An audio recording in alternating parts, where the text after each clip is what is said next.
From the studios of KPBS on the campus of San Diego State University.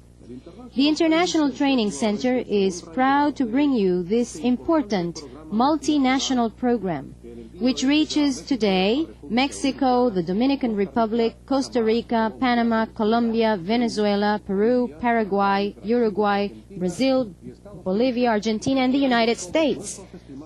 Welcome to all of our colleagues who are members of our brand new ITC consortium.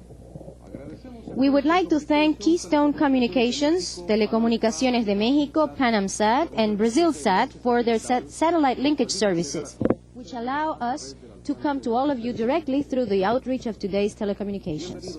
Welcome to the program, The Emerging Global Market, a foundation for world-class organizations. The first video conference of our 1997 series, Principles for World-Class Performance. I am Armando Osorio, your moderator for this program. All of those participants who are interested in obtaining the certificate of participation for this series, please contact your site coordinators who will inform you about the requirements. Today's program is composed of 3 presentation modules and 2 question and answer sessions. We look forward to your live participation. Today's program is important given that the process of globalization that our communities face today, fueled by the worldwide proliferation of advanced technologies such as electronic information storage and processing, telecommunications, and others, has produced a new opportunity and challenge for our organizations, the emergence of the new global market. World-class performance can be measured by the extent to which we can become successful players in this new competitive environment. To become key players, we must become familiar with the new concepts of organizational and process improvement, of new strategies to market our products, as well as of the tactics of entering into regional and national markets. It is a pleasure to introduce to you today's expert speakers, Dr. David Chaudron, Dr. Lois Olson, and Mr. Greg Barr. Dr. Chaudron, originally trained in industrial organizational psychology, has assisted numerous firms worldwide in their efforts to improve profitability and increase employee involvement. His consulting has included practical designs for major change efforts, training, team building, one-on-one coaching of management, and the development of training systems. He has worked with manufacturing, financial services, banking, electronics, and petrochemical organizations. He's a frequent lecturer and has worked for the Institute of Quality and Productivity, the American Society for Quality Control, and he's the author of several articles on these same topics. And he is also a columnist for the President Newsletter, a publication of the American Management Association. Dr. Olson began her doctoral studies at Harvard University. She's a distinguished faculty member of the School of Business Administration at San Diego State University in the field of international markets and global company strategies. She has also authored numerous articles in well-known journals such as Journal of International Business, Sloan Management Review, and Journal of International Marketing, and soon will publish the book Writing the International Marketing Plan. She has been consultant to different companies, especially in Asia and specifically in Thailand and China, working in different areas such as processed food and beverages, apparel industry, and consumer goods manufacturing. Mr. Barr is Vice President of the well-known multinational company Solar Turbines, incorporated from the Caterpillar Group. He is in charge of all of the company's operations at the global level and has distinguished himself in his organizational assignments and leadership. During his career with Solar Turbines, which dates from 1973, he has lived in Europe, Africa, the Middle East, and other regions of the world. He has also had experience with Shell Oil Company and International Maritimes located in the state of Louisiana. He is member of the American Society of Mechanical Engineers and of the Louisiana Professional Engineering Society. He is a graduate of Tulane University and high-level management programs from Caterpillar and Stanford University. Welcome. Let us begin with an introductory question. How important is it for today's organizations to define their own foundation or guidelines for world-class performance, given that they understand how doing so will affect their performance in the new global marketplace? In essence, they have to develop their own guidelines, principally because they're going to have to live with them. Unfortunately, they can't just do this in a standalone kind of fashion. They must take and realize what kind of other global efforts are going on when they actually incorporate these kind of standards into their own performance and their own goals. I would add to what David says in that it is important that it fits for your organization. If you're doing something that doesn't really fit with what you've done in the past, it will never fit with the competitors that are in the global marketplace because they're very difficult. Yes, I also agree that it's important that the guidelines, the benchmarks that they take are comfortable for the organization, but they also need to address the environment that they're doing business in, both the customer's expectation and the competitive threats they may face.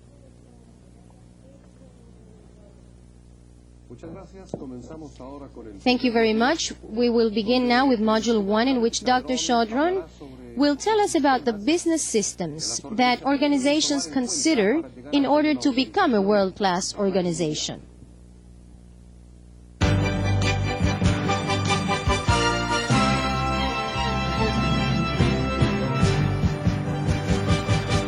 Thank you for giving us this time to present this exciting series, Principles for World-Class Performance. It is an honor and a privilege to start the series in a time when the world is changing faster than ever.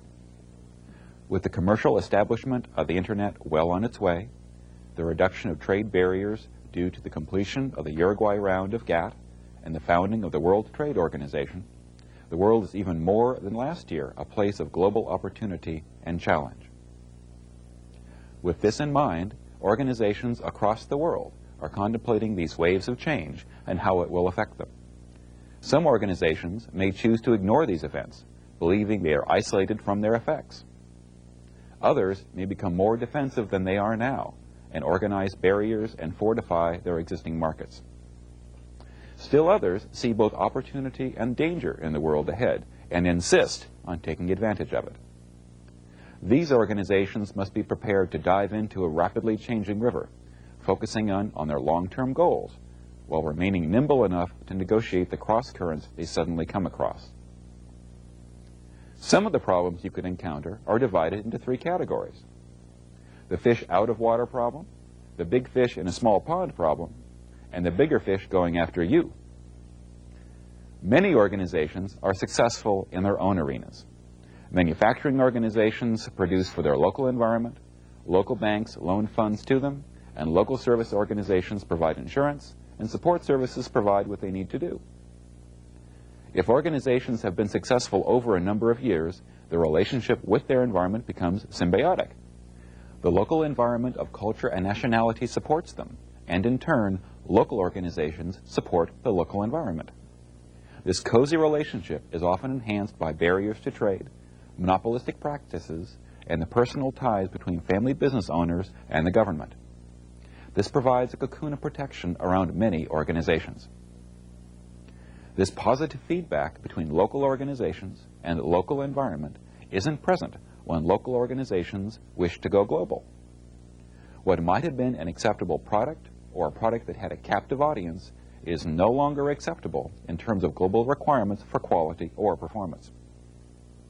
An example of this is Hyundai, whose hopes for increasing market share in the United States declined significantly after initial successes, as Americans changed their perceptions of it from a cheap, high-quality car to just a cheap car.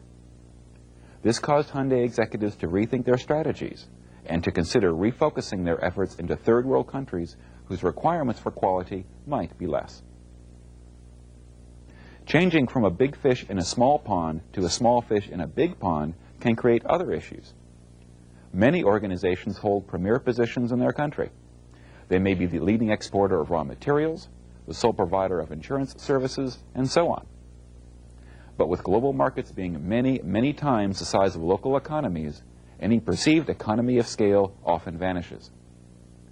Existing capital markets, distribution channels, and marketing methods may all be grossly inadequate to meet global demand for a product or service.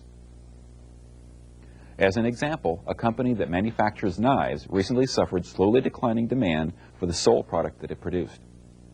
In response to this problem, they developed a new product, hoping to regain the profitability they had lost. They were successful beyond their wildest dreams. Instead of only modest demand, they had orders for 400,000 of these new products. Unfortunately, they had the capacity only for a third of these orders and were unable to fulfill this demand. One must also realize that the opportunities that globalization of market brings to you also brings new competitors to your doorstep. As has recently been shown in Eastern Europe, once consumers have been exposed to the high-quality products of other countries, they abandon their locally produced automobiles.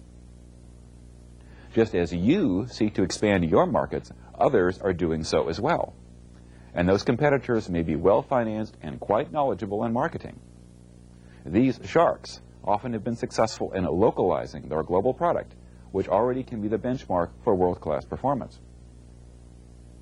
Just as Fuji had made successful inroads into the film market of the United States by customizing its packaging and marketing strategies to U.S. tastes, U.S. beer brewers have made significant inroads into alcohol consumption in Italy, where wine is out and American beer is the in thing among young people. Latin American fruit growers have been successful in penetrating the U.S. market in part because their acceptance of U.S. pesticide regulations, despite the recent problems of Mexican farmers in exporting avocados to the U.S. Many U.S. power utilities face this problem as well. Most are legal monopolies in their own geographical market, but this will soon change. With the advent of competition, they will be in a challenging race with any and all who could provide power to the consumer and businesses. While the consumer market is fragmented and not much profit comes from individual customers, the business side is a different story. In one case, a power utility's top 100 customers generate 30% of the utility's revenue and subsidizes the consumer's cost of power. With deregulation, these top 100 customers will be prime targets of other power companies.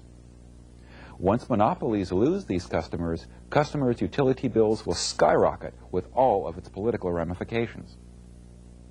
It remains to be seen if these publicly owned utilities will survive in their present form, still hampered by myriad civil service rules and micromanagement by public officials.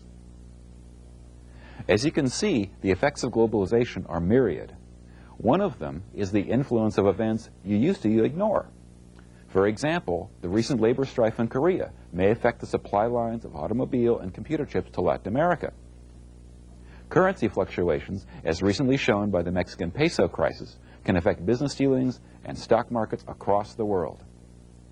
Minor word changes in news reports of progress of the Iraqi food for oil arrangement cause oil prices to fluctuate wildly. If you think the local market is hardly predictable, imagine these changes multiplied 1,000-fold in the world market.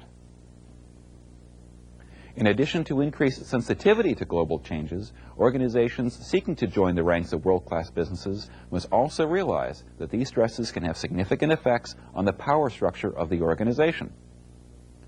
With the increasing number of new skills and abilities necessary to develop and run a global world-class enterprise, there may be more importance placed on those who know information technologies, the specific one market is trying to penetrate, and the personal relationships made with the foreign customers and suppliers.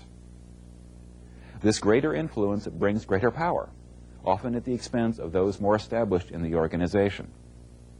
This shift in power can cause stresses and strain among all the stakeholders of an organization, including family relationships in closely held companies. In addition to these factors affecting globalization and world-class performance, one must also take into account our 100,000-year-old habit we talked about last year. We all have a tendency to resort to the quick fix, often to the detriment of our long-term needs. Our abilities to quickly solve problems may blind us to the longer-term changes we need to make on organizations world-class. Let's say, for example, that a company wishes to export shoes to potential markets in Asia and North America. They develop a marketing plan and are wildly successful. They begin making shoes by the thousands. Unfortunately, their current production processes are not up to the task, and they must automate their work. They buy big, expensive machines to do this, just before a currency crisis in the country they are selling to. As a result, the economy goes downhill, so that the new consumers of their shoes buy local products instead of the now expensive imports. Without a long-term perspective, the owner in this case might just close the company, rather than riding out the currency fluctuations. His knee-jerk reaction to a temporary crisis may doom prospects for long-term growth. Instead of looking at the need for world-class performance as a knee-jerk reaction to fear, look instead at the problem from a systems perspective. As you might remember from last year, all of a system's parts affect one another, it has momentum and inertia, and the changes create its own resistance. One can see how these ideas work in the implementation of the NAFTA and the most recent problems in transporting goods back and forth across the U.S.-Mexico border. The implementation of NAFTA theoretically allows either Mexican or U.S. drivers to cross the border and transport material. Most U.S. unions disagreed significantly with NAFTA and fought its ratification.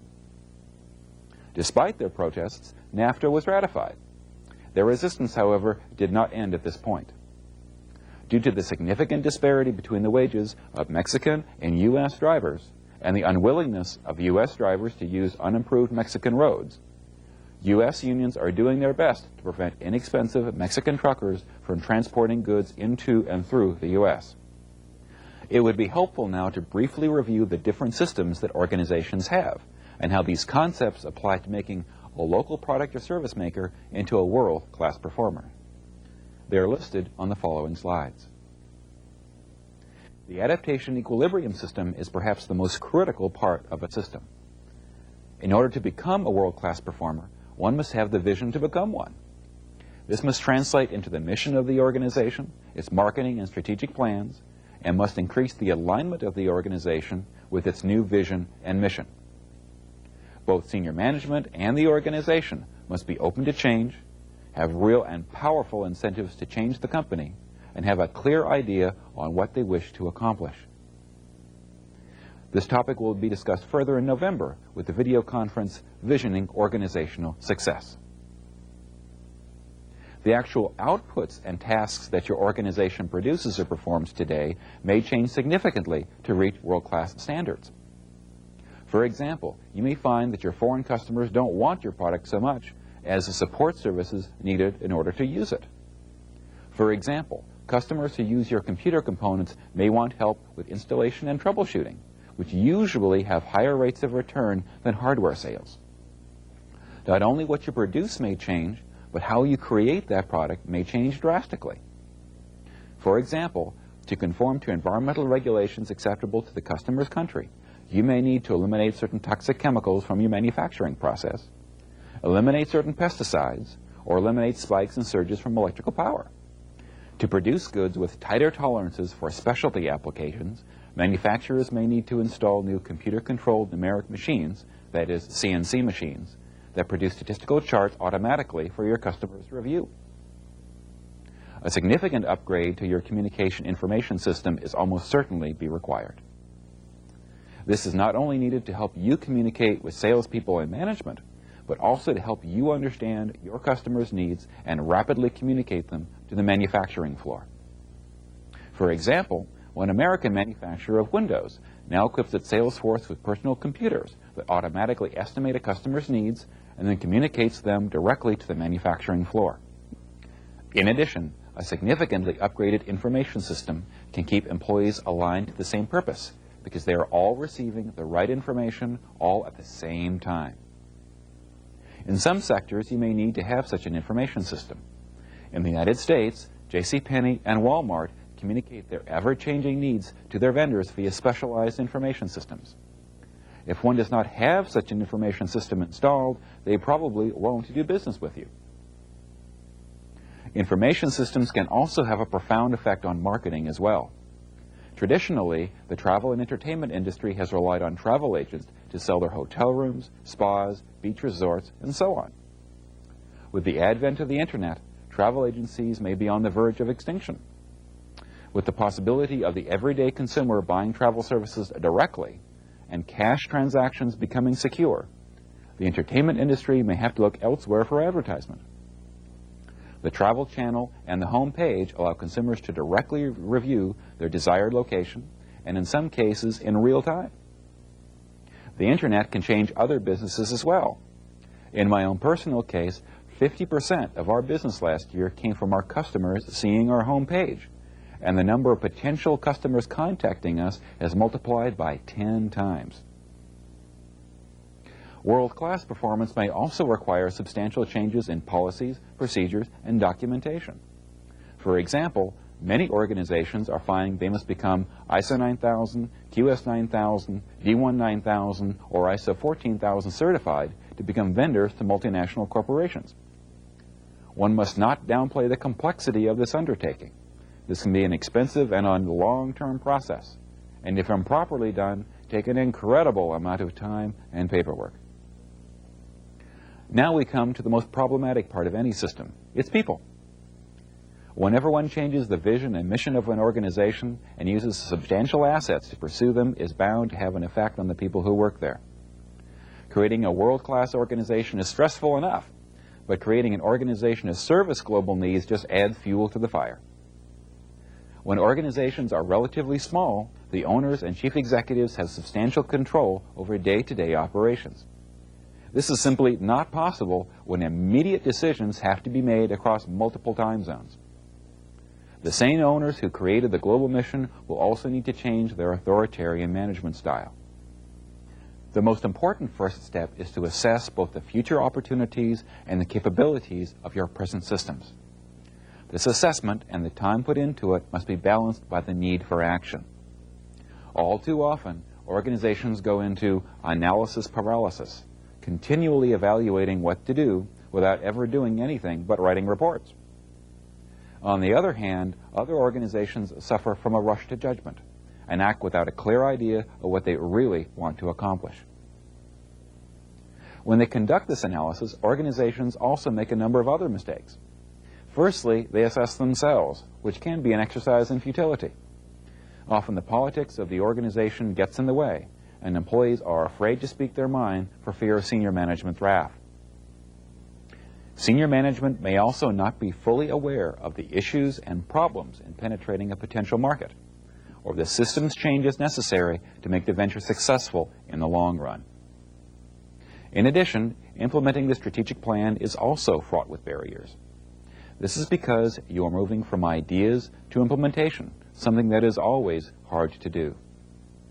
In addition, the people to convince first will be the easy ones. They will be swayed by the grand nature of the project you wish to undertake. Unfortunately, most organizations don't consist of visionaries. They are instead filled with pragmatists who must be convinced with results. Successful pilot projects that produce measurable, positive results will convince better than any ideas ever will. Finally, you must act. Despite the barriers, the fears, and the problems that you have no choice but to do something. If you do not become world-class, your competitors will. Thank you. Muchas gracias, señor Sodron. Ahora, now we're going now to the module 2, in which Dr. Utzon will explain some of the techniques and strategies that organizations should adopt in order to compete successfully in the new global market.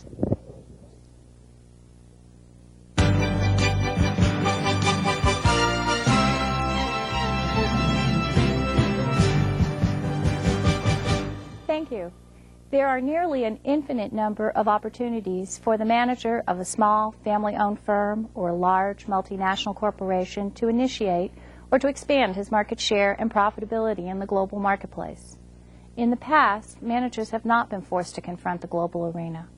With sufficient market size at home that was not fully penetrated, marketers were comfortable staying close to home. Today, markets are being saturated. Foreign competitors are viable players in one's home market, or frequently local suppliers or vendors downstream are venturing abroad and pulling the firm out of its familiar place in the home market. For example, Bridgestone, the tire source for a major Japanese automaker who decided to enter the foreign market nearly 20 years ago, had no intentions of leaving Japan. However, when Toyota said Bridgestone came with them to the American market or they lost their role in Japan, they quickly adopted a global perspective. The prospect of where and how to begin can be very intimidating. In fact, a recent study of reasons American managers do not venture into the foreign market put fear at the top of the list of those reasons. Those fears ranged from very logical issues such as fear of complexity in dealing with potentially unstable foreign governments to very emotional fears such as the inability to deal with a new culture. There is no single solution to the problem of determination of the best strategy for global success. There are substantial differences in optimal strategies based on the type of industry, the pattern of consumer buyer behavior, the firm's role within the industry. For example, the recommended marketing strategy for Mercedes-Benz in Argentina will be substantially different from that advised for Coca-Cola in Japan, or for a small Spanish manufacturer of software entering the Chinese market. One of the ways management can begin to simplify the task of determining how to venture forth into the global market is to address the issue of global localization. Global localization appears to be an oxymoron, an inherently contradictory term, yet it is a very important term to understand in order to fully operationalize the appropriate strategy for the firm. In the early 1980s, marketing gurus suggested the key to success was to adopt a fully global approach to the market. That meant the firm should fully standardize the entire marketing strategy. The product. There would be no changes in style, size, taste, or packaging. The price. The price should be uniform everywhere, despite the relative buying power of consumers, cost to deliver that product or service to the respective market, or the point in the product life cycle for that market. The placement. Distribution and display of the product should be uniform throughout the globe, regardless of the existing infrastructure in the market established to deliver goods to the consumer in those markets. The promotion. The advertising and promotional messages and strategies should be the same everywhere, despite substantial differences in regulations about advertising across different nations, differences in consumer attitudes about and responsiveness to advertising and promotions, and differences in the media available to deliver messages and promotions to the consumer. Marketers who blindly adopted the globalization approach, for the most part, quickly realized standardized marketing strategies was rarely successful. In a few product categories, and in some markets, that approach worked. But it was a virtual disaster in trying to sell breakfast foods and dishwashing detergents to consumers around the world. Many marketers responded with a completely reversed philosophy, localization. This strategy enabled marketers to adopt fully to the local market tastes, buying behavior, and infrastructure, but was very costly and resulted in substantial duplication of efforts in many markets. Consequently, the reconciled position is to employ global localization. This approach employs the advantages of standardization in the economies of scope and scale the firm can realize through replication of the aspects of the strategy that can be standardized, and through an intelligent transfer of successful ideas and strategies from one market to another. At the same time, the strategy of global localization employs adaptation of the product, the price, the placement, and the promotion of the product or service as is needed to meet individual markets. This eliminated the problem many firms encountered in trying to standardize products that were not optimal for globalization, the homogenization of the product in the market mix so that it met virtually no one's needs in any market.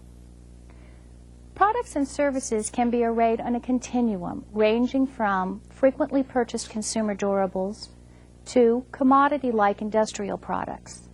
Generally, the closer to the final consumer in his own home the product or the service is, the more high-touch it is. High-touch products tend to have more cultural ties.